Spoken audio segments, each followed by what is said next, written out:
The loudspeaker stopped. Lee Tae-jun noticed the moment it happened.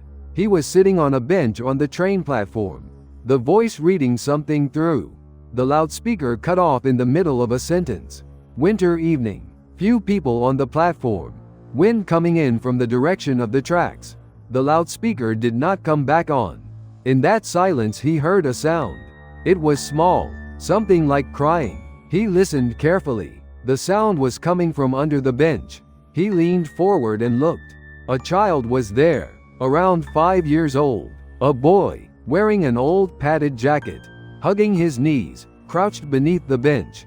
Eyes red, he looked exhausted from crying. When he saw Tae-jun, he pressed himself further back. Tae-jun said in a low voice, "It is all right. Nothing to be afraid of." The child did not move. Tae-jun stayed crouched where he was. He did not rush. He waited for a long time. Gradually the child's body loosened. Their eyes met. He said, "Are you alone?"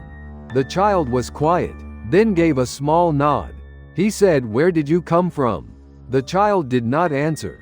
He said, "What is your name?" The child said, "Hyeon." He said, "Hyeon, where is your father?" Hyeon said, "I do not know." Tae-jun gently guided the child out from under the bench. The child came. On the front of the padded jacket something was pinned. A ration coupon, worn and crumpled. He unclipped the pin and unfolded the coupon. The front was the same as any other ration coupon. He turned it over. There was writing on the back. Ballpoint pen, pressed hard into the paper. To Comrade Lee Tae-jun. Please take care of Hyeon. His father is no longer able to return for some time. Hyeon's mother is gone since 2 years ago. There is no one else I can ask. Choi Hyeon Gwang. He looked at that name. Choi Hyeon Gwang. He knew it. He knew that name. Lee Tae-jun was 42. Choi Hyeon Gwang was a man he had worked with at the same factory. 38 years old. 4 months ago he had stopped coming to work. No one knew why. He simply disappeared.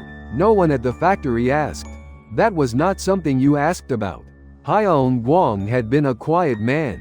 He worked without drawing attention. Sometimes during lunch the two of them sat beside each other and ate. Not deep conversation. The weather, quotas, simple things. But Tae-jun had known that Hyeon Gwang was raising a child on his own. He had even heard the child's name. Hyeon. That child was now standing in front of him. He looked at the coupon again. To Comrade Lee Tae-jun. Hyeon Gwang had written on the back of a ration coupon and pinned it to the child's jacket. And sent him to this platform. He would have known that Tae-jun used this train line regularly. There was no other explanation. Which meant Hyeon Gwang had brought this child to the platform himself. And left him there alone. He looked at Hyeon. The child was holding the hem of his coat. He did not know when that had happened. The child did not let go. He stood up and looked around. A station worker was at the far end of the platform. He could go to the worker and hand the child over. That would be the correct procedure. But Hyeon Gwang had not pinned the coupon to find a station worker. He had written Tae-jun's name. To Comrade Lee Tae-jun. He looked down at Hyeon. The child looked up. Their eyes met. He said, "Are you hungry?" Hyeon nodded. He reached into his bundle and took out a boiled potato. He handed it to the child. Hyeon took it with both hands. He ate slowly. Tae-jun sat beside him. 30 minutes until the train arrived. The train he was supposed to take today. A train going to the factory 2 villages over. He had an early morning shift change tomorrow. If he did not take this train he would be late for the morning rotation. But the child was beside him. He thought about why Choi Hyeon Gwang had chosen him. The two of them had not been particularly close. Just men from the same factory. Sitting beside each other for lunch a few times. That was all. And yet Hyeon Gwang had chosen him as the person to ask. Why? He remembered something. 2 months before Hyeon Gwang disappeared, during lunch, Hyeon Gwang had asked him out of nowhere, "Comrade Tae-jun, do you have children at home?" Tae-jun had said no. No wife either. Hyeon Gwang had been quiet. Then after a moment he said, "So your place is empty then?" At the time Tae-jun had not understood what that meant. Now he thought he might. Hyeon Gwang had been thinking about it even then. What would happen if he were gone? And then it had happened. The ration coupon in Tae-jun's hand felt heavy. 4 months ago Hyeon Gwang had vanished. And today the child was on this platform. Hyeon Gwang sending the child here could not have been today. If he had been in a situation where he could send the child, it would have been earlier. So how had the child managed until today?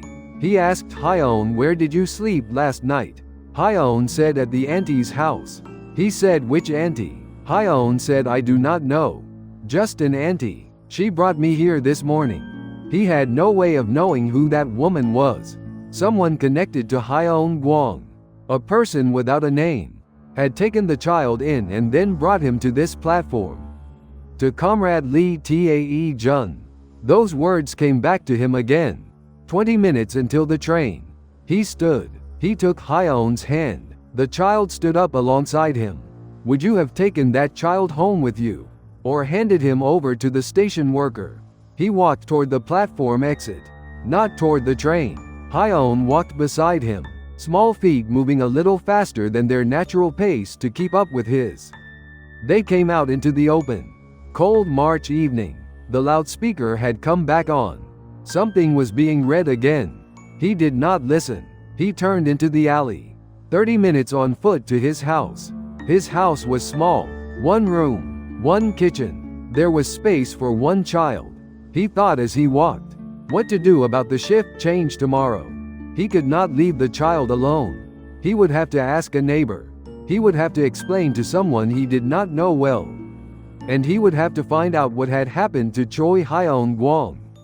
He could not keep the child forever. He needed to know whether Hyeon Gwang was the kind of person who might come back. But finding that out would not be easy. It was not something you asked about.